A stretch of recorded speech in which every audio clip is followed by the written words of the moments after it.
Perfecto, muchas gracias, colegas. A continuación, seguimos con la mesa académica sobre contratación electrónica, la validez transfronteriza de la firma digital de Mercosur, con los siguientes disertantes.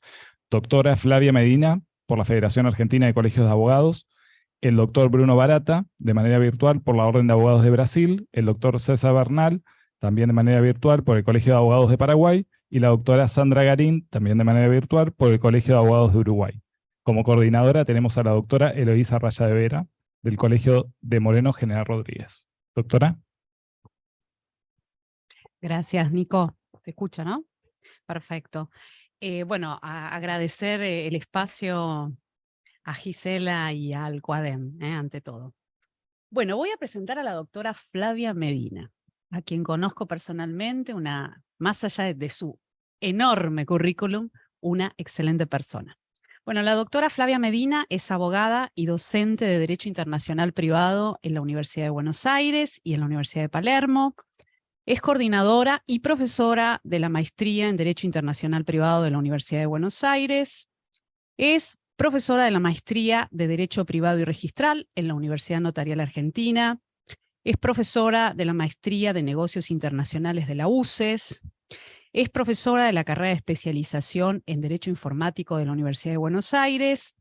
Es autora de libros y publicaciones. También es miembro del área académica del CASI y secretaria del Instituto de Derecho Internacional Privado del Colegio de Abogados de San Isidro. Bueno, doctora, la escuchamos. Bueno, ante todo, muchas gracias, Eloísa, por tan linda presentación. Gracias al CUADEM y especialmente gracias a la doctora Jorish por la invitación a estar hoy en esta mesa con ustedes. Si hay un tema que siempre nos ha apasionado en el derecho internacional privado, ha sido el tema de la contratación electrónica. Es un tema que se ha instalado en el mundo del derecho internacional privado desde antes del año 2000. Recuerdo un congreso en el aula magna de la Facultad de Derecho de la Universidad de Buenos Aires sobre el fenómeno del Y2K, que era anterior al año 2000. Por lo tanto, los problemas de la contratación electrónica se vienen estudiando desde hace ya bastante tiempo. Si bien, como decían en el panel anterior, hablaban de nuevas tecnologías, estas nuevas tecnologías se han instalado en nuestra vida de manera permanente y transversal, pero ya, digamos, a uno le cuesta a veces decirle nuevas tecnologías porque tenemos más de 30 años hablando de nuevas tecnologías. Sin embargo, la realidad es que en el ámbito del Mercosur, en los últimos 5, 6 años, esta temática ha tenido un impulso, podríamos decir, avasallante, un crecimiento exponencial en cuanto a normativa. Nosotros nos toca exponer en primer lugar, hablando del derecho argentino, pero me voy a permitir hacer una breve reseña, abusando de que me toca estar en primer lugar, voy a hacer una breve reseña de lo que fue la normativa mercosureña a lo largo de la vida del Mercosur. En primer lugar, tenemos que citar 2 resoluciones, la resolución que son del año 2006, donde se empezó a trabajar justamente la temática de la contratación electrónica. Y esas 2 resoluciones se centraban en la firma digital y la validez del documento electrónico en el ámbito mercosureño.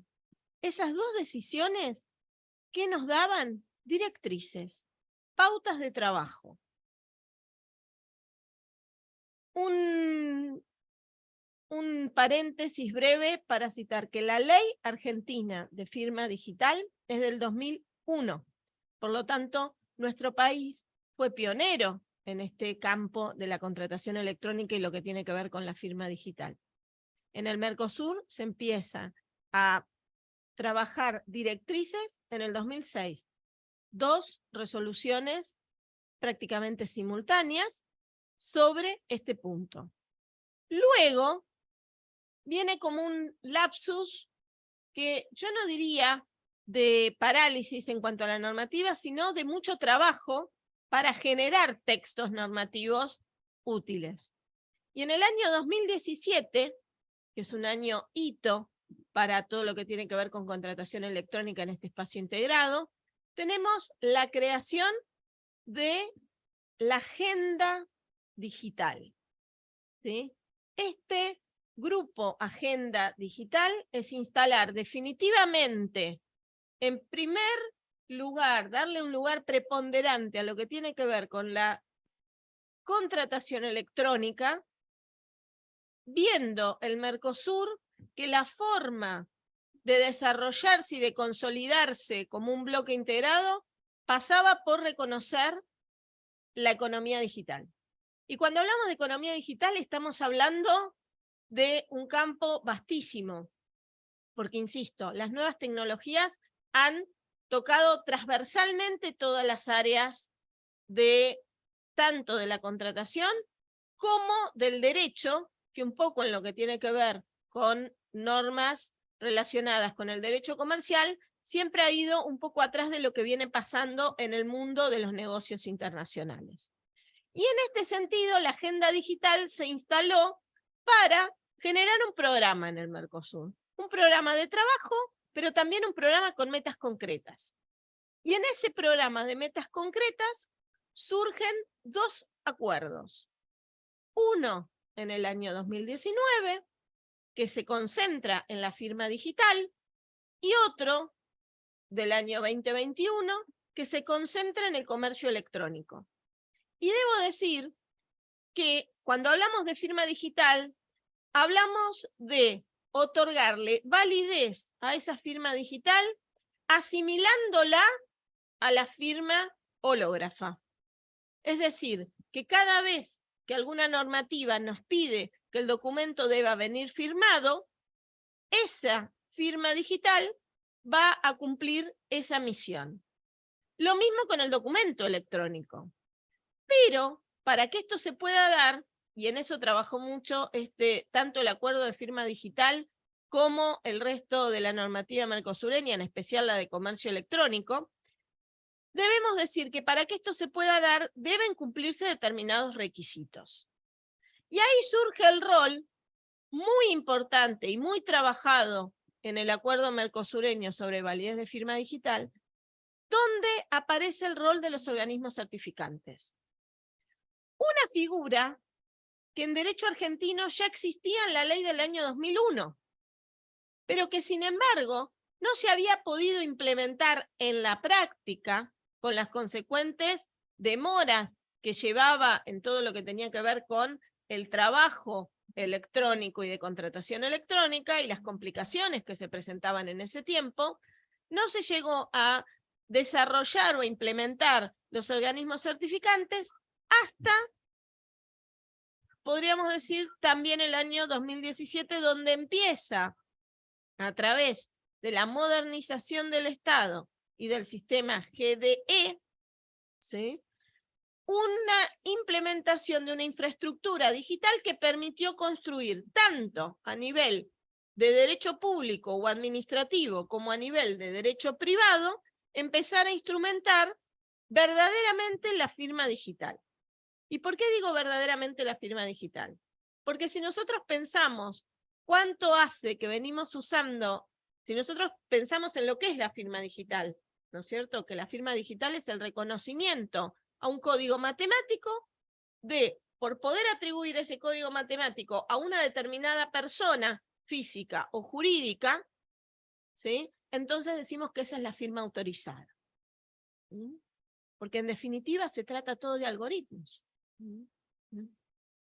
Pero esos algoritmos tienen que estar vinculados a una persona física o jurídica, porque yo lo que tengo que tener en cuenta para hablar de firma digital y de validez de firma digital, y en eso ha hecho hincapié todo el trabajo en el Mercosur y en las normativas internas, es cómo podemos reconocer la autoría del documento, porque eso es lo importante en la firma. La firma atribuye autoría.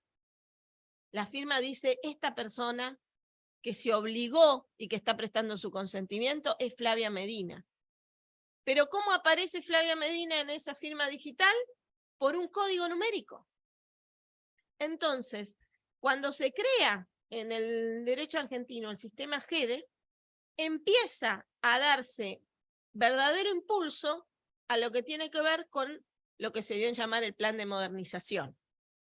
¿Sí? Ese plan de modernización culmina con la instalación de los organismos certificantes. ¿Por qué es importante estos organismos certificantes? Porque este acuerdo Mercosur, del que vamos a hablar en la mesa de hoy, justamente se centra en estandarizar los organismos certificantes en los distintos países del bloque.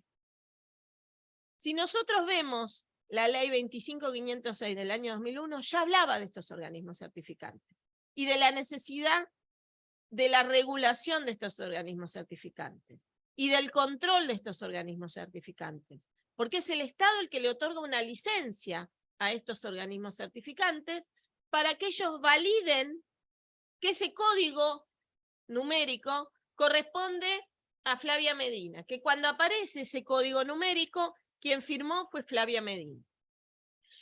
Voy a hacer una aclaración al respecto, porque uno habla de firma digital, firma digital, firma digital. Tenemos dos clases de firma digital, si quieren decirlo de alguna manera, aunque es incorrecto esto. ¿Por qué? Porque tenemos la firma digital y la firma electrónica. Y no tienen ni la misma validez, ni la misma, podríamos decir, ni los mismos controles o, o están rodeadas de las mismas formalidades. Por eso su validez es menor. ¿Sí? Cuando hablamos en los convenios de Mercosur de firma digital, nos referimos a la firma digital propiamente dicha. ¿Sí? Es decir, aquella en la que interviene un organismo certificante. Y ahora vamos a hablar 2 minutitos después de cómo es el procedimiento de intervención de estos organismos certificantes y algunos requisitos que nos pide el Mercosur para que nosotros podamos reconocer y estos documentos puedan tener lo que se llama en derecho digital la interoperabilidad. Es decir, que es operativo el documento dentro de la República Argentina, pero que yo lo puedo presentar en otro estado y ese documento va a seguir siendo válido y va a seguir reconociendo quien puso su firma ahí es quien se obligó a prestar consentimiento. Ustedes fíjense lo importante que es la firma digital para la contratación electrónica. Y lo importante que es la contratación electrónica para el desarrollo de las economías del Mercosur. ¿Por qué? Porque, y de eso se ha trabajado mucho en estos últimos 5 años, en el ámbito mercosureño, en distintas jornadas, en distintos congresos, en distintas reuniones, tanto de equipos técnicos desde el punto de vista público como desde el punto de vista privado. Desde el punto de vista privado, tanto a nivel de grupos empresarios como a nivel académico. ¿Por qué? Porque la firma digital y el documento digital acorta distancias, ahorra tiempos y ahorra dinero. Los documentos ya no tienen que viajar en un sobre por correo. Los documentos viajan en segundos por el hilo de internet. Y si me permiten decir, ya ni por el hilo, por la sonda. ¿Sí? Entonces, todo esto ha sido verdaderamente un avance impresionante en lo que tiene que ver con la consolidación del bloque integrado. Vuelvo a la diferencia de firma digital y firma electrónica para después poder avanzar en los instrumentos, tanto de derecho argentino como mercosureños. Les decía que en el ámbito del Mercosur se habla solamente de firma digital, pero ahora vamos a ver por qué. La firma digital es la firma que está avalada por el organismo certificante. La firma electrónica, en cambio, es una firma que tiene, podríamos decir, casi las mismas características, porque también es una cuestión de un logaritmo numérico o matemático. Pero ¿qué diferencia hay? En la firma electrónica no intervienen los organismos certificantes. Si lo llevamos a una cuestión práctica, y quienes me conocen aquí en el CASI saben que a mí me gusta dar ejemplos de la vida cotidiana, si lo llevamos a una cuestión práctica, la mayoría de nosotros, por lo menos los que somos argentinos, tenemos una firma digital, una firma electrónica en AFIP. ¿Sí? En AFIP tenemos una firma electrónica. Fíjense ustedes, presentamos nuestra declaración jurada de impuestos con una firma electrónica, no con las características de una firma digital. Sin embargo, en la provincia de Buenos Aires, por ejemplo, presentamos escritos judiciales con firma digital. ¿Sí? En el ámbito del fuero nacional, es decir, en el Poder Judicial de la Nación de Capital Federal, presentamos una firma electrónica. ¿Sí? ¿Cuál es la diferencia? El encriptamiento y la aparición del organismo certificado. En Capital Federal, por ejemplo, a los abogados nos certifica que cuando uno habilita por primera vez su firma electrónica, tiene que ir al colegio de abogados. Ese es uno de los requisitos fundamentales, siempre cuando hablamos de firma digital. En algún momento, quien físicamente va a utilizar ese código numérico, tiene que presentarse ante el organismo certificado. Sin embargo, no tiene el encriptado de seguridad que tiene la firma digital. Por eso es electrónica. Porque para hacer firma digital tenemos que tener dos requisitos en cuenta: la intervención del organismo certificante y el encriptado de seguridad. El encriptado de seguridad, todos estamos luchando en este momento en los colegios de provincia con el famoso token, que ha cambiado recientemente. Ese token encripta el documento y hace que luego pueda reproducirse. Y eso hace la validez, ya me quedan poco tiempo, y eso hace a la validez y a la interoperabilidad del documento. Es decir, yo ese documento lo puedo descargar y presentar en cualquier otro lugar, y en ese otro lugar van a poder ver exactamente el mismo documento sin ninguna alteración. Eso tiene que ver con la encriptación.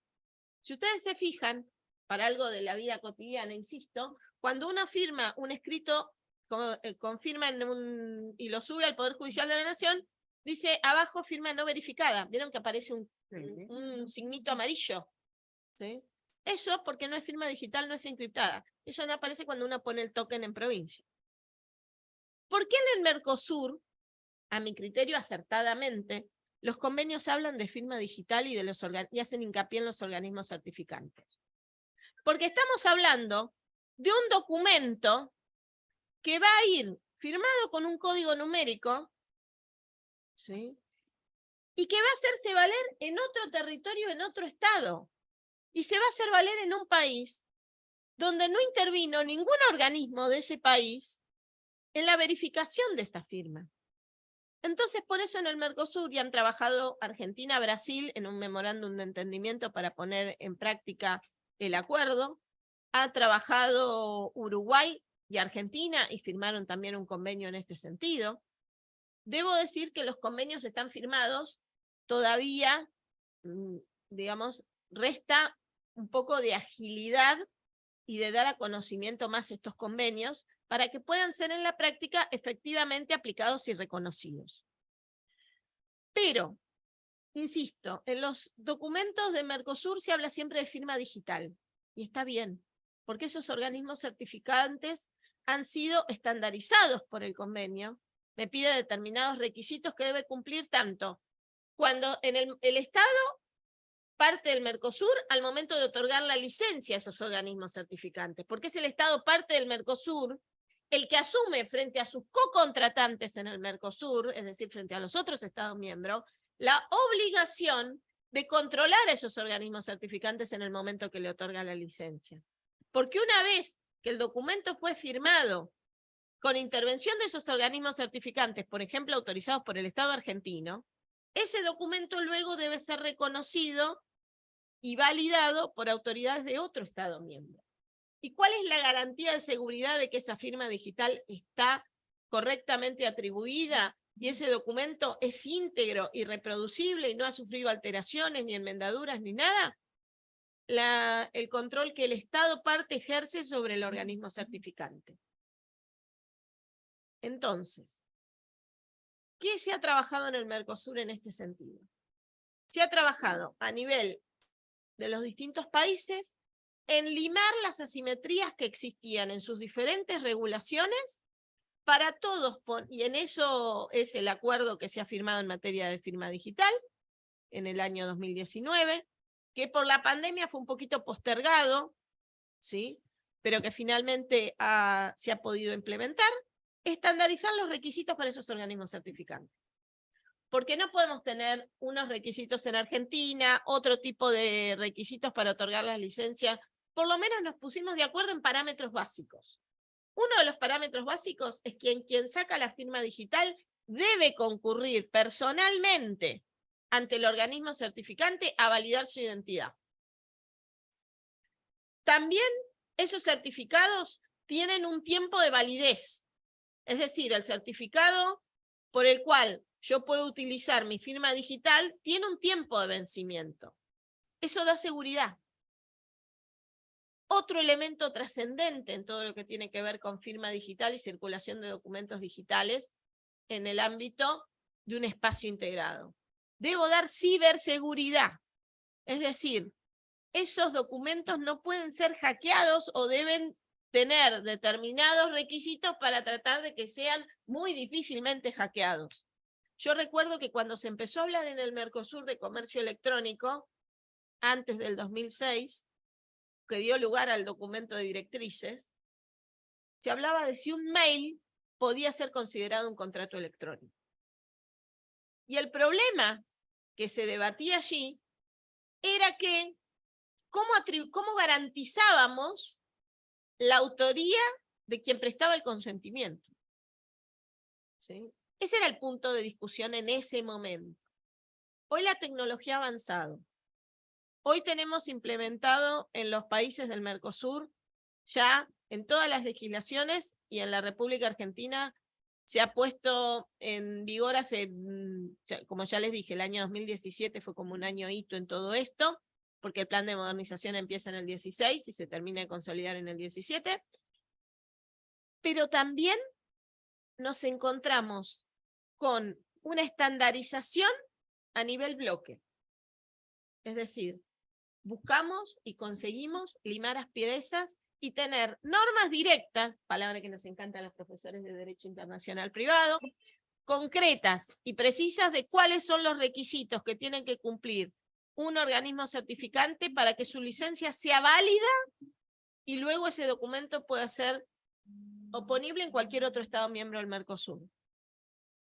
¿Quiere decir que si tengo una firma electrónica, entonces la firma es inválida? No, la firma es válida, pero tenemos distinto valor. En un caso, la firma debe ser probada, y si no se prueba y no puedo demostrar la autoría de a quien yo se la atribuyo, entonces el documento no puede ser considerado firmado.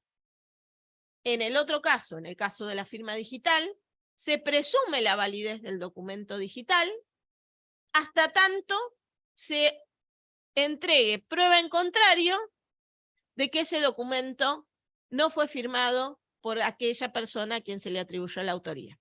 Muchas gracias.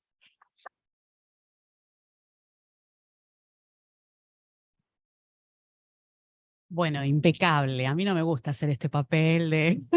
Pero bueno, no queda otra, alguien lo tiene que hacer. Bueno, ahora vamos a proyectar un video. El doctor Bruno Barata, que es el representante de Brasil, tuvo un inconveniente, pero sí mandó su exposición a través de un video. Antes de proyectarlo, me gustaría presentarlo. El doctor Bruno Barata es abogado, socio cofundador y jefe del escritorio internacional de BCDM, especialista en liderazgo de Harvard Law School, vicepresidente de la Comisión Nacional de Relaciones Internacionales de la OAB, representante del Colegio Nacional de Abogados en el Foro Legal BRICS, en el Foro ODS 16 del Banco Mundial y en la Comisión Mercosur-Unión Europea del Consejo de Colegios de Abogados del Mercosur. Coordinador de la División Corporativa del Centro de Industrias del Estado de San Pablo, miembro del Pacto Mundial de las Naciones Unidas, miembro digital del Foro Económico Mundial, miembro de la Asociación de Abogados de la Ciudad de Nueva York, profesor de la Cámara de Comercio Internacional de China, es también árbitro mediador de dicha Cámara Comercial, consultor legal, conferencista en más de 10 países en eventos legales y de negocios. La verdad que es un honor contar con la exposición del doctor Barata. Bueno, Lo vamos a proyectar al video. Estimados colegas, miembros del Congreso del COADEM, señoras y señores, me gustaría comenzar disculpándome por mi falta de fluidez en español. Espero poder contribuir con este panel que es tan enriquecedor y para agradecer la oportunidad de estar aquí hoy, para hablar sobre un tema de gran relevancia en el mundo actual y especialmente en el contexto del Mercosur. Contratación electrónica, la validez transfronteriza de la firma digital en el Mercosur. La era digital en la que vivimos ha transformado profundamente la manera en que nos relacionamos, tanto a nivel personal cuanto profesional. En el ámbito del comercio y las relaciones jurídicas, la contratación electrónica se ha convertido en una herramienta esencial para agilizar y simplificar los procesos, reducir costos y tiempo y permitir la realización de transacciones sin barreras físicas. En el contexto del Mercosur, como saben, tenemos países miembros y estados asociados, con el objetivo de fomentar la integración económica y facilitar el comercio entre los países. El Mercosur ha adoptado diversos mecanismos para promover la contratación electrónica y el uso de la firma digital. En Brasil, puedo afirmar que nuestro país ha estado trabajando arduamente para modernizar su legislación y adecuarla a las necesidades actuales de la era digital. En ese sentido, la ley modelo de la Comisión de las Naciones Unidas para el Derecho Mercantil Internacional sobre comercio electrónico ha sido una referencia importante para el desarrollo de nuestra legislación nacional. En Brasil, la medida provisoria 2200 de 2001 regula el uso de la firma digital y la contratación electrónica. Esta medida establece que las firmas digitales basadas en certificados emitidos por la infraestructura de claves públicas brasileña son consideradas válidas y vinculantes y tienen el mismo valor legal que las firmas manuscritas.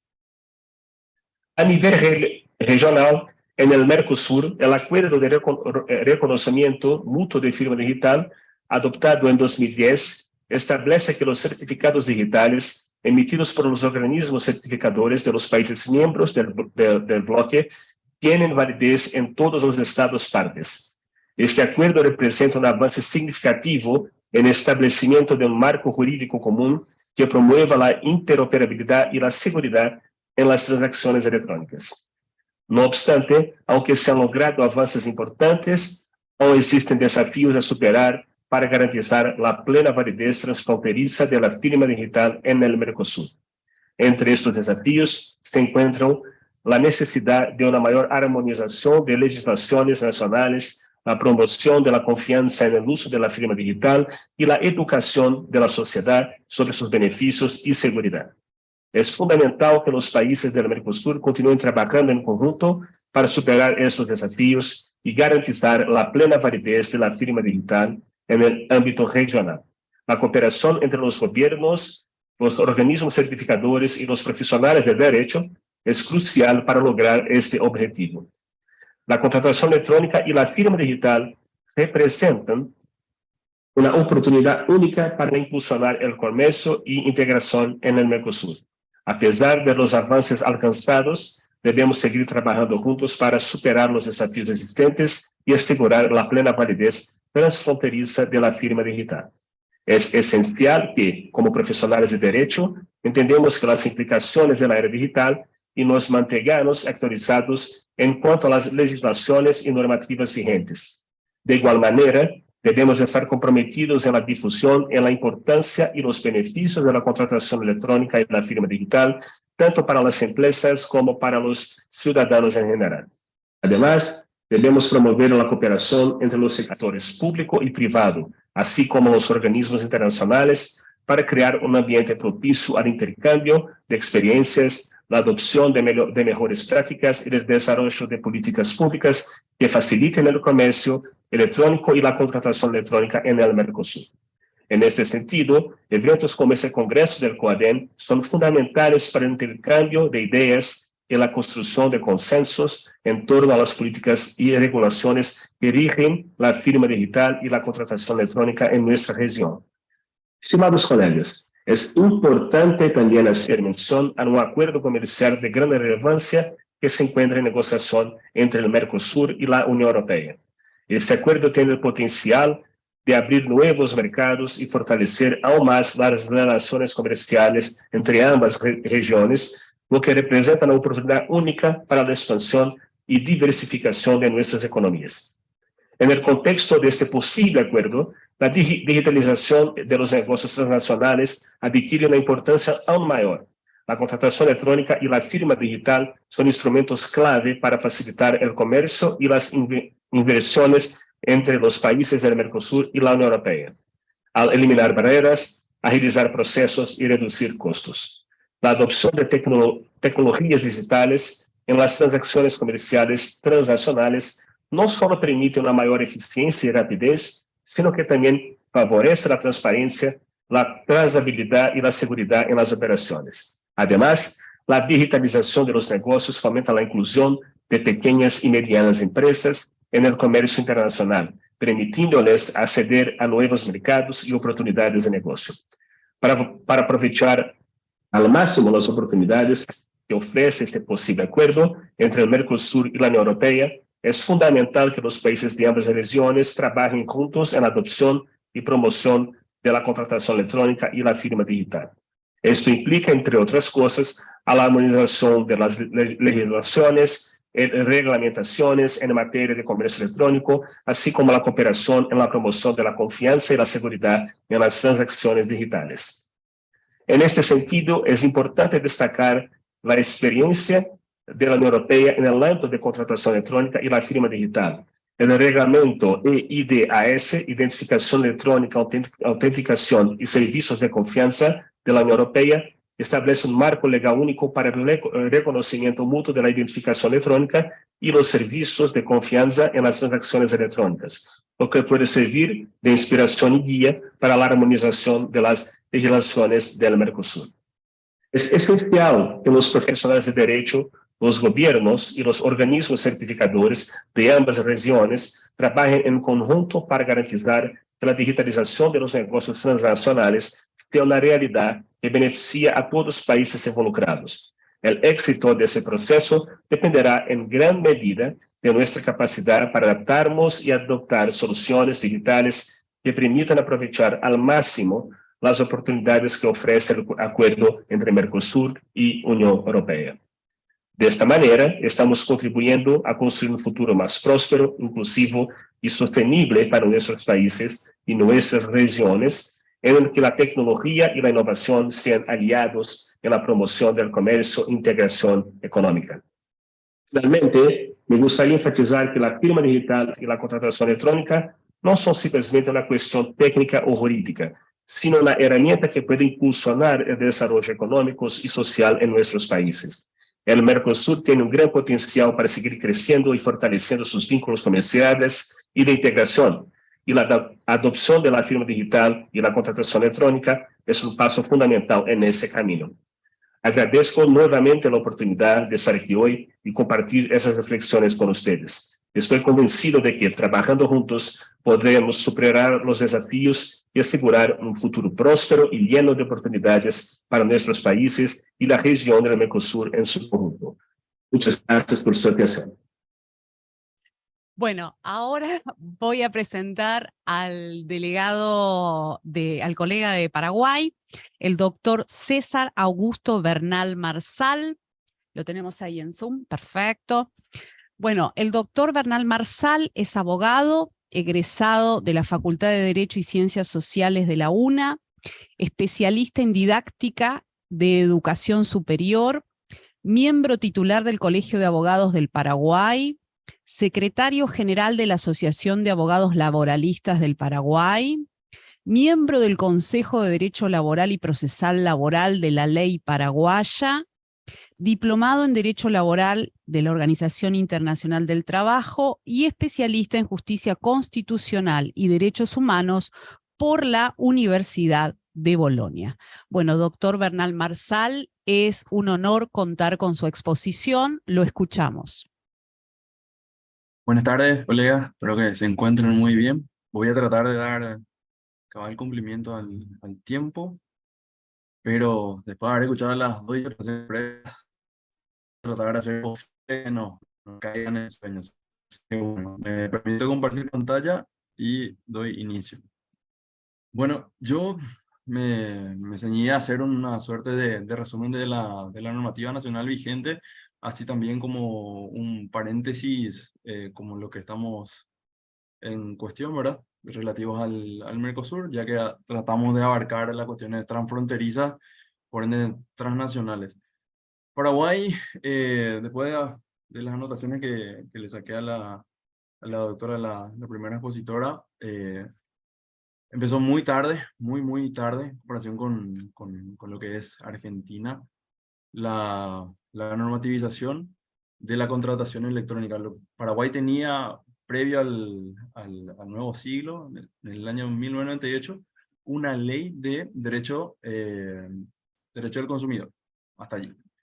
A partir de allí tenemos un letargo bien pronunciado hasta el año 2010, cuando se promulga la ley de firma digital y firma electrónica, la 4017-2010, tuvo una ampliación en el 2012, y posteriormente esa ley fue derogada íntegramente por la 6822 del 2021, que entró en vigencia recién en abril del año pasado. O sea, estamos en una suerte de prueba y error todavía con esa ley, porque acaba de cumplir un año de vigencias, ¿verdad?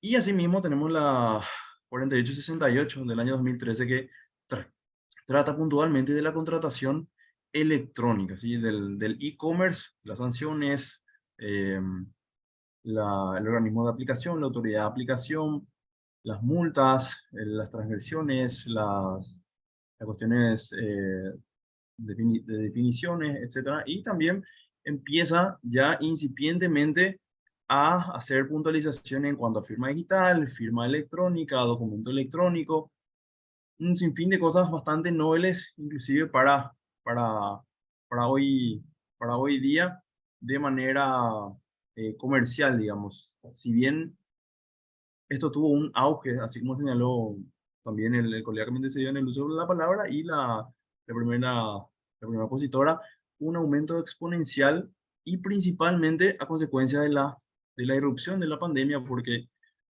antes de la irrupción de la pandemia, al menos en Paraguay, las cuestiones presenciales eran básicamente, no digo lo del 100%, sino el 200%, ¿verdad? Toda esa necesidad de mantener distancia, de mantener eh,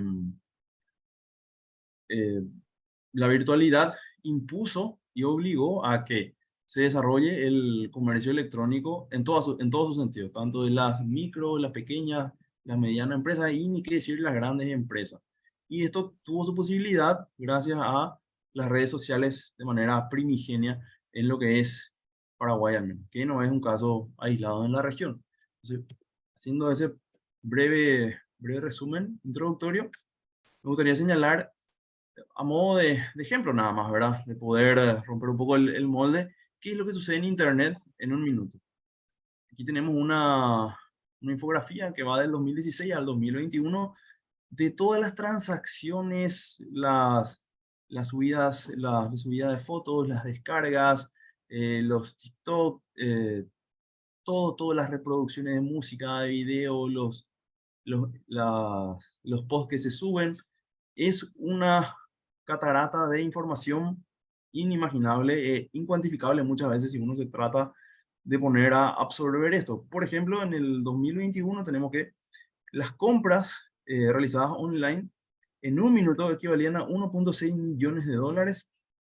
Asimismo, en ese mismo año tenemos los correos enviados casi llegaban a los 200 millones por minuto, que es inimaginable, ¿verdad? Entonces esto a modo de ejemplificar un poco y de poner un poco en contexto la importancia de la comercialización electrónica y las transacciones, obviamente. Asimismo, el marco normativo que ya les había citado, a su vez hay que agregar dos decretos reglamentarios. Uno, el principal, es el 4053, a través del cual se inserta al ordenamiento jurídico nacional paraguayo la resolución del Grupo del Mercado Común, es decir, el Mercosur, la 37/19, en cuanto a la protección al consumidor en el comercio electrónico. Así como vinieron señalando anteriormente, hay muchas más, pero esta es la más asertiva en cuanto a lo que estamos desarrollando, ¿sí? Unos cuantos números también, porque a mí me encantan los números. El e-commerce en Paraguay, como pueden ver, del 2020 al 2021 tuvo un crecimiento de casi el 50%, y a su vez, no solamente en cuanto a volumen, sino también en cuanto a dinero se refiere, casi la misma proporción. Para el 2021, más de la mitad de la población la mitad de la población paraguaya ya realizaba las compras de manera online, y las ventajas que asumían o se creen, según la encuesta realizada, son que las compras son a domicilio, uno no necesita tomar el auto, tomar el bus, exponerse al tiempo, a la inseguridad, etcétera. Encontrar al toque de un clic lo que se busca, la practicidad también por los catálogos, cómo vienen desarrollados, las conveniencias para la selección en cuanto a lo que se está procurando, lo que se está buscando, el ahorro de tiempo, el no estar en el tráfico, no tener que cambiarse, poder hacerlo de la comodidad o la incomodidad de la casa, de la cama, del patio, etcétera. También que es factible hacer en cualquier momento, no tiene hora, esto es 24/7, y la obtención de descuento, porque todos sabemos que a través de compras con tarjeta de débito, tarjeta de crédito o a través de los sitios web, los descuentos son mayores siempre que a través de las compras presenciales. Asimismo, las vías utilizadas eran redes sociales, que se estima que de 6 de cada 10 personas lo realizan a través de las plataformas de las redes sociales, y la principal, la que sobresale, es la de Facebook, seguida por la de Instagram y los marketplaces, que están también en varias aplicaciones y de igual manera en la red en general. Allí tienen la fuente, y vamos al comercio electrónico, la ley madre de todo esto, por darle alguna denominación. Entonces tenemos que el objeto de esta ley es regular el comercio y la contratación realizada a través de medios electrónicos o tecnológicamente equivalentes entre proveedores de bienes y servicios por vía electrónica. Es lo que estamos señalando reiteradamente. Las principales disposiciones de esta ley encontramos las obligaciones y responsabilidades de proveedores de bienes y servicios, así como de los de intermediación, comunicación electrónica no requerida, requisitos de los sitios de internet o páginas web, la validez jurídica de la contratación electrónica, que esta validez jurídica viene sopesada o viene soslayada también por la ley que les había citado, de la 6822 del 2021, a su vez la factura electrónica y las infracciones y las acciones que también vienen soslayadas por la ley 6822 y el decreto reglamentario del Ministerio de Hacienda, que es quien es la autoridad de aplicación y de control en el Paraguay. En este caso tenemos que todos proveedores de bienes y servicios, toda aquella persona física, jurídica, nacional o extranjera, pública o privada, que desarrolla actividades de comercialización, venta o arrendamiento de bienes o prestación de servicios, consumidores o usuarios por vía electrónica y a distancia, por lo que cobre un precio. Efectivamente, no puede haber contratación si no hay un denominador monetario. A su vez, el artículo 2 señala cuáles son las personas, los proveedores de servicios de intermediación, que es toda aquella persona física o jurídica también, que presta el servicio de acceso a Internet, el que hace la intermediación propiamente. Y por quedar con todo el tiempo, por eso estoy avanzando íntegramente. No obstante, esto ya le haré llegar a la organizadora, que muy gentilmente me estuvieron escribiendo para ponerme al tanto de todo. A su vez señala cuál es la denominación del consumidor o usuario, toda persona física o jurídica, nacional o extranjera, que adquiera o utilice o disfrute como destinatario final los bienes y servicios de cualquier naturaleza. Y aquí tenemos los alcances de la contratación por vía electrónica.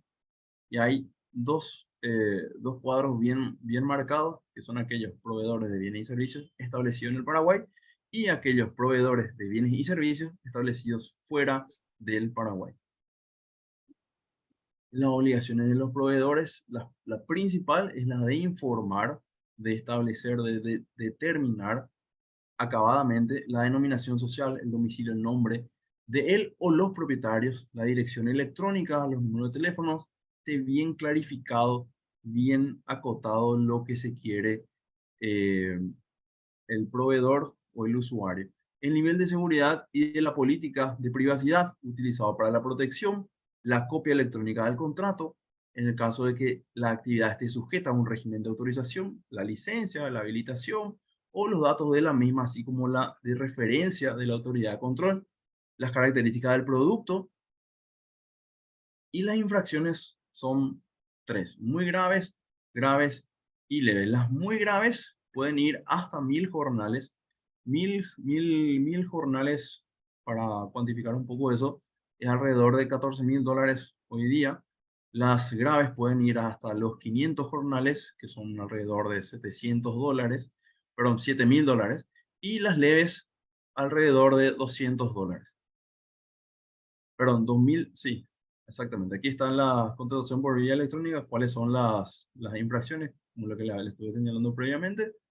Las muy graves pueden ir hasta 1000 jornales, son aproximadamente $14.000, las graves aproximadamente 7000, y las leves, que son 200 jornales, casi $3.000. A su vez, también puede haber una sanción que no sea monetaria, que es la orden que se ordene la publicación de la sentencia que sanciona también al infractor. Y también impedir al acceso de los servicios ofrecidos, ya sea por 2 años, 1 año o 3 años, o 3 meses, perdón. Está la validez de la contratación, que esto también va de la mano con la ley que les había mencionado, la del 6822 del 2021. A su vez señala algo muy interesante, la no obligación de acuerdo previo. Para que sea válida la celebración de contratos por vía electrónica no será necesario el previo acuerdo. Las partes sobre la utilización de medios electrónicos, y obviamente también tenemos materias excluidas, como ser la del derecho de familia y las sucesiones, y los contratos que requieran formalización por escritura pública o la intervención de órganos jurisdiccionales, ya sean notarios o autoridades públicas, lo que se van a seguir rigiendo por la legislación específica. Y la prescripción está equiparada a la de 2 años, que esto también va en concordancia con lo que establece el Código Civil paraguayo, de la prescripción de la prescripción de las acciones por indemnización de daño y perjuicio no contractuales. Lugar de celebración del contrato. Los contratos celebrados por vía electrónica entre un proveedor de bienes y servicios y el consumidor usuario se presumen celebrados en el lugar en el que el consumidor o usuario tenga su residencia habitual. Y tenemos también el derecho de los consumidores, que va de la mano con la Ley de Defensa del Consumidor del año 1998, pero de manera acabada lo encontramos en este artículo de la Ley 4868. Voy a pasar a citar. A su vez está la facturación electrónica y la validez de la misma. La ley 6822/2021, la ley que estaba cumpliendo 1 año ahora de vigencia, es una ley muy amplia, así como les había señalado previamente, tiene más de 100 artículos y deroga tácitamente, expresamente, dos leyes, la 4017 del 2010 y la modificatoria y ampliatoria de esta del año 2012.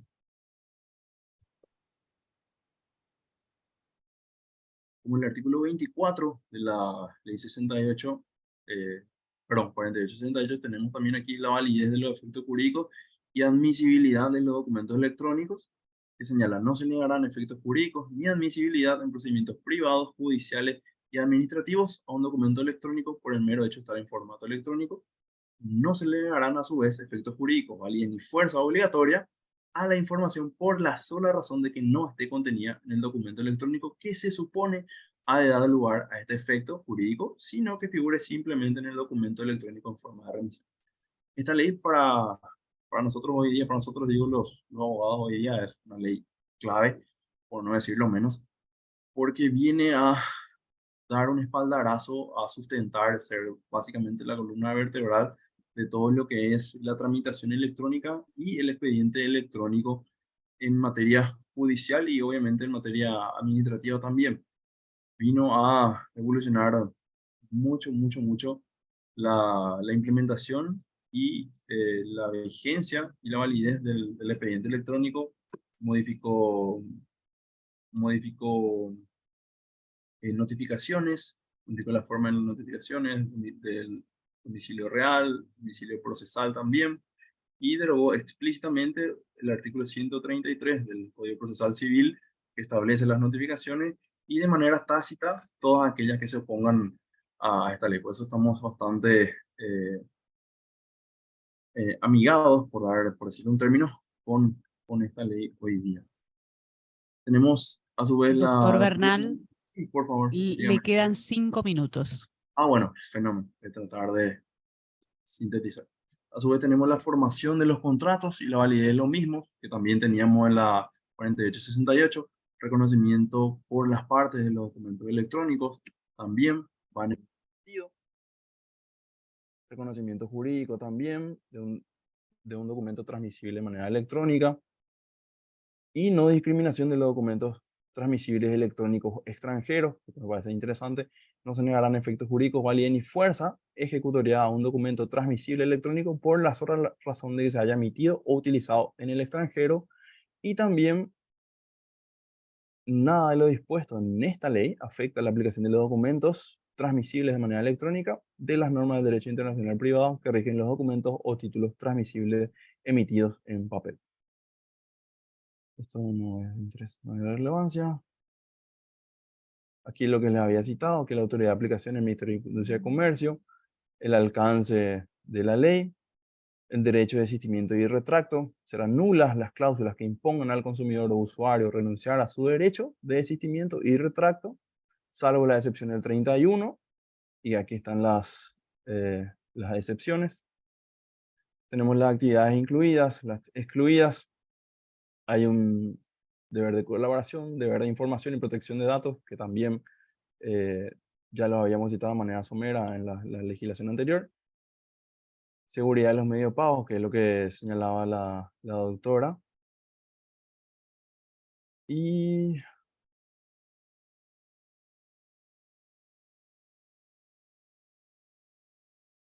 creo que con eso estamos. No quiero ser imprudente con la utilización del tiempo. Así que le agradezco mucho el tiempo. Espero que haya sido de interés, de agrado. Y bueno, cualquier consulta quedamos al panel de consulta. Muchas gracias. Muchas gracias, doctor Bernal. Excelente exposición. Bueno, si les parece, vamos con la última expositora representando a Uruguay, la doctora Sandra Garín. ¿Está en Zoom? Sí, bien. La voy a presentar entonces. Abogada por la Universidad de la República, miembro del Colegio de Abogados del Uruguay, asesora regular de proyectos y emprendimientos tecnológicos, autora de artículos sobre tecnología y derecho, así como disertante en diversos seminarios y congresos en temas relativos al uso de tecnología y su impacto en las relaciones jurídicas. Aspirante a docente de Derecho Procesal en la Universidad de la República y docente colaboradora en los cursos sobre blockchain de la Facultad de Ciencias Económicas de la Universidad de la República. Bueno, doctora Garín, un gusto contarla entre los disertantes. Hola, buenas tardes a todos. ¿Me escuchan bien ahí? Sí, perfecto. Sí. Bueno, muchas gracias por dejarme ser parte del Congreso. La verdad tenía muchas ganas de ir presencialmente, pero por razones de tiempo no pude. Y un orgullo para mí representar al Colegio de Abogados, que es una organización que pertenezco con mucho afecto. Y es un tema sumamente interesante el que nos convoca, y agradezco a todos los colegas que me precedieron, porque ya dejaron explicadas un montón de cosas que me permiten a mí profundizar en otras, y de cierta forma complementarnos todos. En primer lugar, me gustaría empezar por una distinción contractual que es común a todos nuestros derechos, porque somos derechos de origen de raíces latinas, que es la típica distinción de el concepto de contrato, ¿no? Y la distinción entre los tipos de contratos, según las formalidades que tienen o no, que también hace al tema que nos convoca, que es el de la firma, porque nosotros vamos a tener contratos que se van a perfeccionar por el mero acuerdo entre las partes, y ese acuerdo va a poder llevarse a cabo a través de cualquier medio. Así lo ha reconocido por lo menos la jurisprudencia uruguaya, en sentencias que vienen desde el año 2000 por lo menos, de que si existe una oferta y una aceptación, ya sea que la comunicación se haya hecho mediante correo electrónico, se considera un contrato igual y se asimila a la normativa que tenemos en Uruguay respecto al contrato entre ausentes o el contrato epistolar. Entonces va a haber una gran cantidad de contratos consensuales que en cierta forma no se van a ver en gran medida afectados por la implementación o no de la firma digital, porque no son contratos ni que necesariamente tengan que estar por escrito. Nosotros en nuestro derecho también reconocemos los contratos reales, que son aquellos contratos que se perfeccionan con la entrega de un bien. El caso típico es el contrato de mutuo o préstamo, donde vamos a tener el perfeccionamiento a través de la entrega de determinado bien. Esto es, que si hay una transferencia de dinero y después tenemos comunicaciones que acreditan que esa transferencia se hizo en calidad de un préstamo, van a regular las normas del préstamo y no va a haber necesidad tampoco de documento firmado. Lo que sí ha sucedido es que en nuestra jurisprudencia no se ha considerado que el acuerdo de voluntades que se arriba mediante este intercambio de oferta y aceptación a través de correo electrónico considere un documento firmado. Y eso puede haber dos bibliotecas en ese sentido, en tanto que nuestro concepto de firma electrónica, que nosotros en Uruguay nos apartamos un poco de la terminología argentina, que como bien explicaba la profesora que expuso en primer orden, nosotros no hablamos de firma digital, sino que hablamos de firma electrónica a secas, que en la jerga comúnmente se le llama firma electrónica común, y la firma electrónica avanzada, que vendría a ser el paralelo a la firma digital de ustedes, y el concepto que está en el acuerdo del Mercosur. Y en Brasil entiendo que también tienen la cualificada, que es tienen como 3 escalones. En ese sentido, si nosotros vamos al concepto que nosotros tenemos de firma electrónica común, sería cualquier información digital que se anexa a un documento y que permite la identificación de una persona. Entonces, en ese sentido, un intercambio de correos electrónicos donde hay un ingreso a un proveedor de correo electrónico donde hay un usuario y contraseña, podría perfectamente entrar en la definición de firma electrónica común, obviamente que con un grado de seguridad y un grado de certeza y un grado totalmente mucho más bajo, pero podría llegar a considerarse una firma. Y dentro de los documentos que se celebran por escrito y firmados, no todos tienen un requisito de un determinado tipo de firma. Hay documentos que se firman a mano tradicionalmente, y que si lo pasamos a su paralelo digital, no necesariamente va a necesitar una firma con estas categorías de digital o de electrónica avanzada, que es la que se reconoce en el acuerdo, sino que va a poder ser también cualquier elemento que permite identificar a esa persona y que esté adjunto al documento electrónico.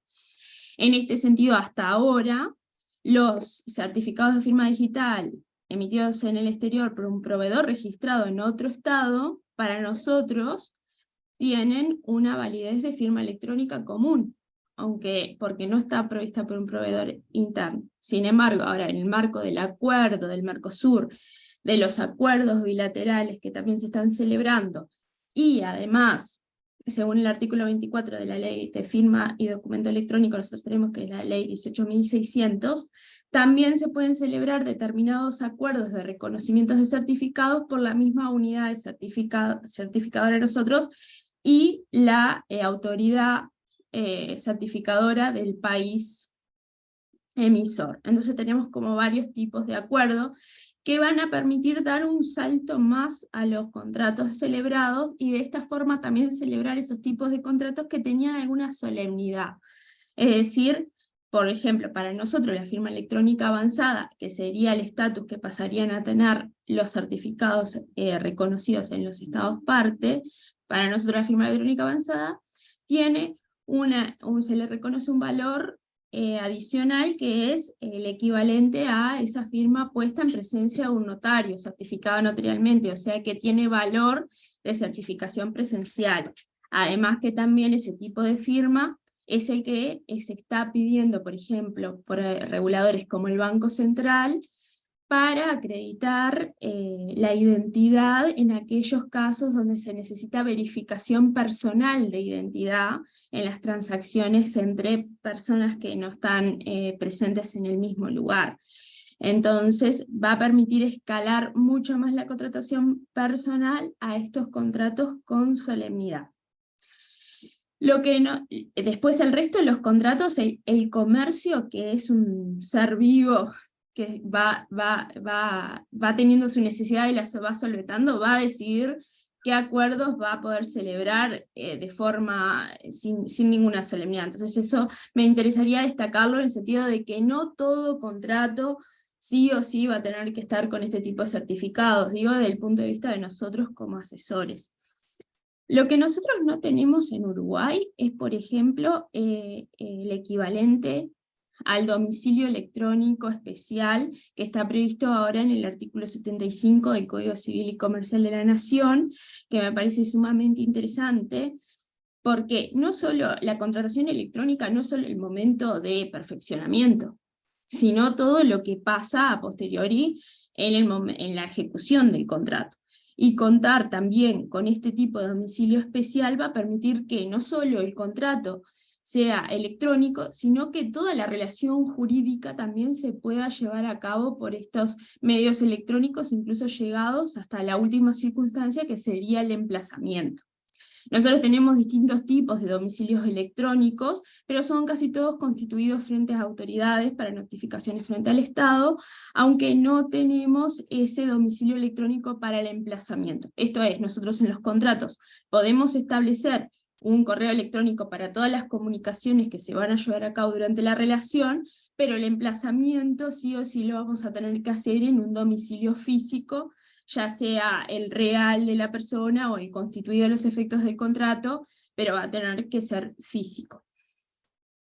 Eso estaría bueno que nosotros también podamos desarrollarlo, y tenemos un proyecto de ley de contratación electrónica que se focaliza en conceptualizarlo dentro de la ley 18.600 de documento y firma electrónica, y también se focaliza en la ley de defensa del consumidor. Es mucho más escueto que el paraguayo, pero recoge varias cosas, tenemos en común, por ejemplo, que estén disponibles los datos del proveedor, que si esa actividad que se presta, por ejemplo, nosotros si queremos prestar servicios de abogados, poner nuestros datos, nuestra matrícula, eso que estamos autorizados a ejercer, una agencia de viajes que quiere ofrecer viajes, que también ponga que se encuentra registrado ante el Ministerio de Turismo, o los demás requisitos que tenga que ver, alguien que quiera prestar servicios de salud, etc.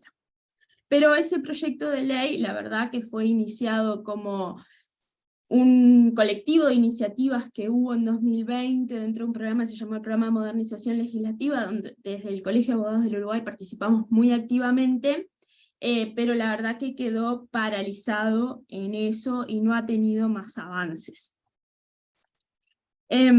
Después, lo que sí me gustaría es reservar los últimos minutos a un tema que yo sé que se asocia generalmente a la contratación electrónica, que es a las firmas digitales en blockchain y a los smart contracts, que son todo un tema dentro de este aspecto y que ha hecho que corran ríos de tinta.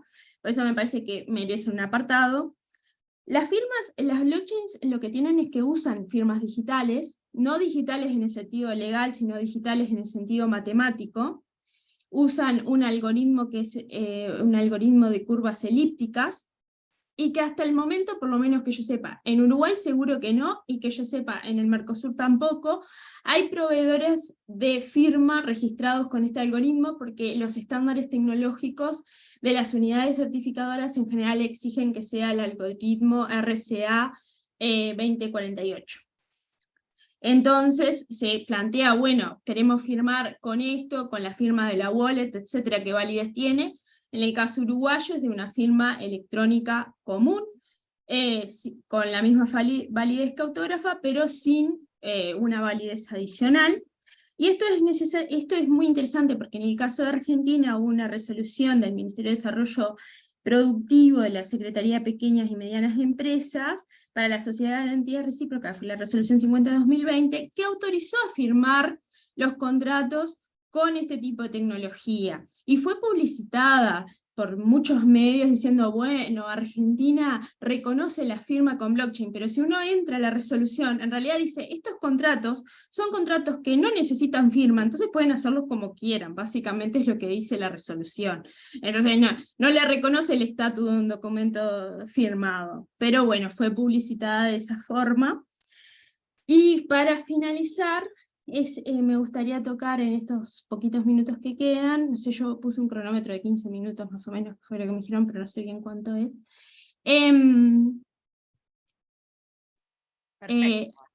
Bárbaro. Es el tema de los smart contracts, que generalmente la gente habla de contratación electrónica, y yo sé, pues, porque los contratos inteligentes, etcétera, y hay ríos de tinta sobre profesional de derecho, hablando sobre el perfeccionamiento de los smart contracts, y el perfeccionamiento de los smart legal contracts, etc. Y en eso me gustaría hacer unas puntualizaciones porque me parece que ayuda a la audiencia a diferenciarlo del tema que estamos tratando. Los smart contracts son simplemente código que se ejecuta en una base de datos que tiene unas particularidades, como son las de blockchain, a las que no vamos a ingresar, y que permite hacer exactamente lo que se le ordenó. Se le llamó smart contract porque está basado en una idea de alguien que le puso así al concepto, pero lo cierto es que no tiene nada que ver con los contratos. Lo que sí es verdad es que al hacer estas tareas de forma automatizada, de forma tal como se lo programó, sí pueden ser utilizadas en la parte de ejecución de los contratos. O sea, nosotros tenemos las tratativas, llegamos al perfeccionamiento del acuerdo de voluntades, y ese acuerdo de voluntades puede involucrar que determinados aspectos se van a cumplir mediante el uso de esta tecnología. Por ejemplo, dejar determinados activos digitales en un escrow de un smart contract y que cumplía determinadas condiciones, el smart contract se va a ejecutar de determinada manera. Incluso puede ofrecer beneficios en materia de defensa del consumidor, porque lo programado queda programado de esa forma. Entonces, lo que tiene que ver con cálculo de intereses, con aplicaciones de tasas, etc., se podrían aplicar de forma automatizada. Entonces, mucho se habla de regulación de los smart contracts, resolución de conflictos emergentes de smart contracts, y en realidad en los hechos el smart contract, más que un contrato, puede considerarse en sí mismo una forma de resolución de conflictos autónoma de las partes, por oposición a la resolución de conflicto heterónoma, para la etapa de ejecución, y no tanto así como un acuerdo de voluntades que después puede dar origen a determinados conflictos. Y eso me parecía interesante remarcarlo, porque, por ejemplo, en el mes que viene, en mayo, está el Congreso Iberoamericano de Derecho Procesal, y este es uno de los temas, y yo fui informante por Uruguay sobre el tema, y todas las preguntas parecían algo sesgadas, en el sentido de que se partía de un concepto de smart contract como contrato, y no simplemente como un código, que sí, que en el marco de un acuerdo de voluntades puede ejecutar después esas voluntades inicialmente programadas, pero el acuerdo de voluntades es algo que va por fuera de ese smart contract, y Si es un contrato que lleva determinada solemnidad, vamos a tener que usar alguno de los tipos de firma electrónica que cumpla con esa solemnidad. Si es un acuerdo de voluntades que no necesita formalidad, lo vamos a poder firmar con mayor libertad, usando el gran abanico de posibilidades que hay. Y si es simplemente consensual, capaz que ni siquiera hay un respaldo documental o un perfeccionamiento a través de medios electrónicos. Y con eso termino y quedo abierta a consulta. Muy clara, doctora Garín, la verdad. Nos mirábamos acá con Flavia y el auditorio y le íbamos siguiendo. Bueno, vamos a abrir la etapa de sesión de preguntas. Primero voy a escuchar. La región, pero hay dos puntos que creo importantes. Colegiación legal es uno de los objetivos de COADEM. Es decir, constituir a través de una norma atribuciones en una organización profesional en quien se recibe el control de la matrícula, la ética y la capacitación. En la región tenemos dos países que no tienen esta colegiación legal, pero tienen tradiciones de asociaciones de abogados, justamente los que están en pantalla: Uruguay y Paraguay. El resto, Brasil y Argentina, tenemos colegiación legal. ¿Por qué hago esta introducción? Porque es muy importante, desde el punto de vista profesional, rescatar que los colegios sean las entidades certificantes. Esto es central en el debate de la colegiación legal para justificar la explicación de por qué es un tema que no puede estar fuera de la agenda permanente. En provincias como la de Buenos Aires se logró que recibieran los colegios esta atribución, que es fundamental, y ha cambiado el modo de ejercer la profesión, porque la norma tradicional hoy está validando la autenticidad del profesional a través de esta certificación. Y esto tiene esta expansión extraterritorial. Por lo tanto, creo que es un tema, recomiendo, sugiero que COADEM no lo quite porque lo hayamos tratado hoy, lo mantenga en carpeta permanente. Un segundo aspecto. En este marco de la importancia de lo electrónico, la cumbre de Iberoamérica, que finalizó ahora a fines de febrero, acaba de aprobar la Carta Iberoamericana de los Derechos Digitales. La cumbre de Iberoamérica se integra con todos los jefes de estados, con todos los ministros de Relaciones Exteriores y con la Comisión Permanente de Ministros de Justicia de Iberoamérica. La carta que se aprobó parte de un principio fundamental. Es un derecho humano, el derecho digital. Por lo tanto, la condición de la persona entra en el catálogo de un derecho humano, más allá de que no tengamos una sentencia de la Corte Interamericana que lo valide o que esté en el tratado o en los tratados. E instala en los 10 puntos que aprobaron una tarea permanente, donde el número 10 es la cooperación de todos los estados, sean bilaterales o multilaterales, para toda Iberoamérica en esta equiparación, y donde Mercosur, que está dentro de ALADI, porque no hay que olvidar que es un tratado local, pero está dentro de ALADI, nos invita a que estemos comprometidos como sociedad civil a poner en marcha lo que los estados o el poder político ha decidido. La carta no es vinculante, es disuasiva, pero parte de un principio, y concluyo. Culturalmente hay que acompañar el cambio porque instala la idea de una economía digital iberoamericana, que es este tema.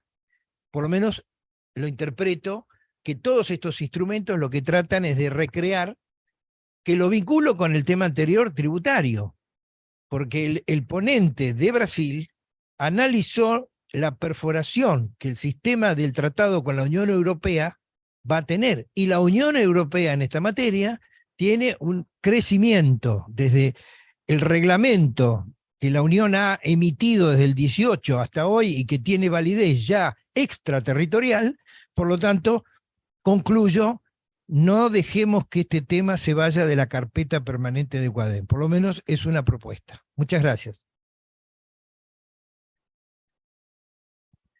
Gracias, doctor Andriucci, siempre muy ilustrativo con sus comentarios. A ver, ¿alguna otra pregunta? Bueno, yo tengo una. Sí, yo tengo una. En realidad, algunos de los disertantes se refirió a la armonización legislativa como desafío. Yo me pregunto que si haría falta ahondar en el tema de la armonización legislativa teniendo presente ya estas dos resoluciones en el ámbito del Mercosur que avanzan directamente, ¿no? Bueno, esa sería mi pregunta en particular para cualquiera de los disertantes. De Argentina, la palabra, perdón, la importancia de la A, de aprovechar, de hacer abuso de nuestra letra A. Luego le cedo la palabra a mis colegas en esta mesa. A ver, a mi criterio, los convenios, yo celebro cuando se logran convenios con normas directas, por eso lo resalté. Porque me parece que están, o sea, digamos, las normas directas de derecho internacional privado son aquellas que nos dan una solución material para el caso que la norma pretende regular.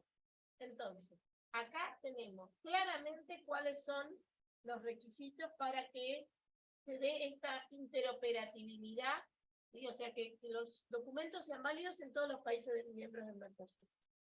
Sin embargo, hay una cosa que me parece de destacar y por qué creo que todavía hay que trabajar en la armonización legislativa. Diría 2 puntos. El primero es que los textos tienen normas directas, pero hablan de estándares y no... Sí.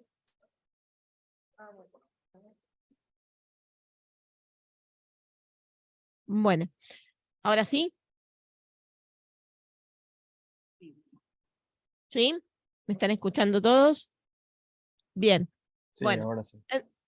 Entonces, decía que yo celebro, bueno, perdón los que están presentes, repito para el Zoom, celebro cuando hay convenios con normas directas, porque las normas directas de derecho internacional privado justamente son estas que nos permiten tener las reglas claras y la solución material a lo que la norma pretende regular, y ahí estaríamos y no necesitaríamos más armonización porque logramos algo superior, que es la unificación de la norma. Sin embargo, estas normas Mercosur fijan estándares. Entonces, sobre esos estándares tendrán que ir trabajando todos los estados miembros del Mercosur para alcanzar los estándares del convenio. Entonces, para alcanzar los estándares del convenio hay que todavía trabajar en la normativa interna y no solamente en la norma, digamos, por decirlo, de nivel jerárquicamente superior, como a nivel interno podría llegar a ser una ley, sino en la implementación de esa ley. Es decir, nosotros en Argentina tuvimos la ley de firma digital en 2001 y la implementación de los organismos certificantes tardó casi, no 20 años, pero más o menos, ¿sí? Entonces, en eso me parece que todavía hace falta trabajar en la armonización. En reglas de jerarquía inferior, pero que hacen a la implementación concreta para casos puntuales de las normas del convenio.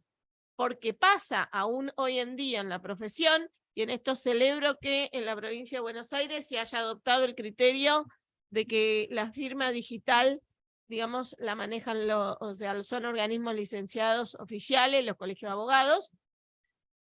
Me parece que todavía pasa en la profesión, porque uno lo ha visto y lo ha vivido y lo ha padecido en cierta medida también, que uno lleva un documento, incluso un documento emanado de una autoridad pública de un estado, y trata de hacerlo valer en otro estado, una partida de nacimiento, una partida de función en una sucesión, etcétera, Y a veces lo que falta es esto que también decía el doctor recién, de conocimiento.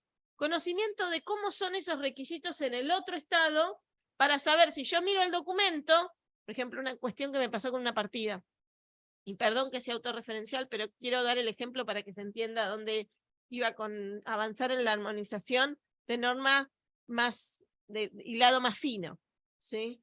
Te pasa con una partida que te dicen, no corresponde al documento, no vale la apostilla digital que pone la República Argentina.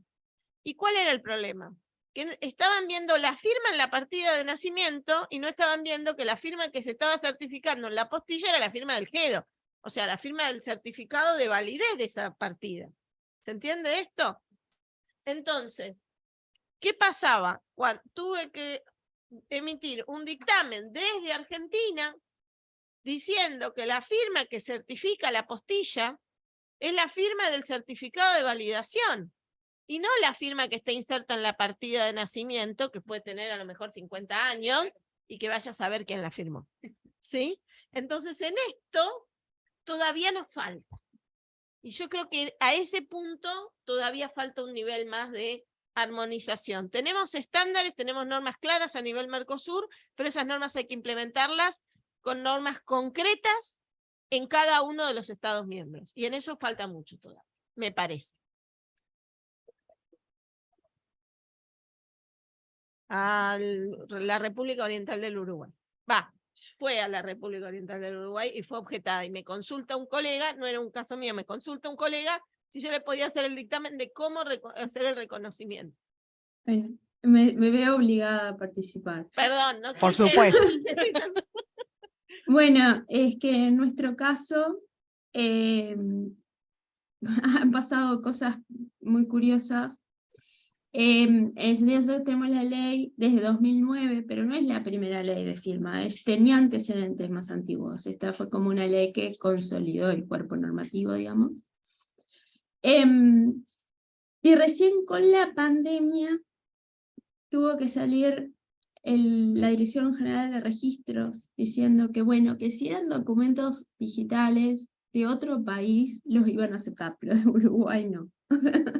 Entonces a nosotros mismos nos pasa que, por ejemplo, del registro se digitalizó y empezó a sacar la información registral electrónicamente. Entonces cuando la llevaba al juzgado, el actuario del juzgado pedía que un escribano hiciera un acta de constatación de que había entrado a verificar ese certificado a la página y que ese certificado había sido verificado. Y así con muchas cosas. Incluso también nosotros tenemos en la cédula de identidad un certificado de firma electrónica avanzada, o sea, una firma digital de ustedes.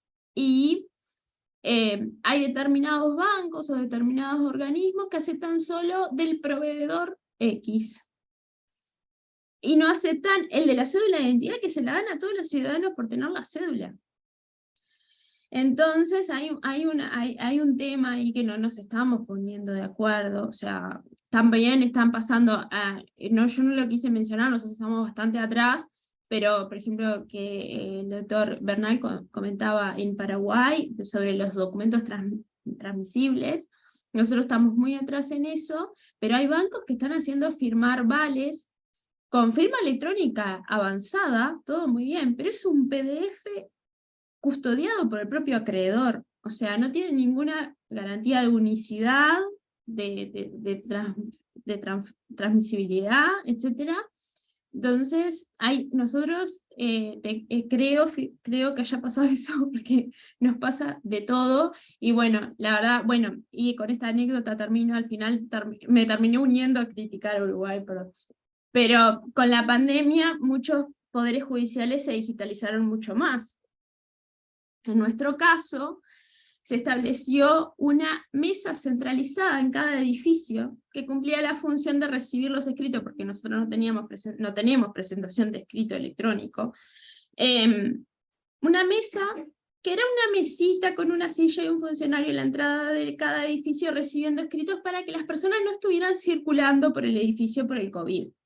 Hoy en día las mesas centralizadas son todas unas oficinas, tienen estantería, impresora, más de un funcionario, o sea, que no solo no digitalizamos y permitimos el ingreso de escritos digitales, sino que además creamos una oficina de hecho más, o sea, que tiene toda su impresora, teléfono, toda la mesa centralizada de cada edificio. Así que bueno, creo todo lo que me digan.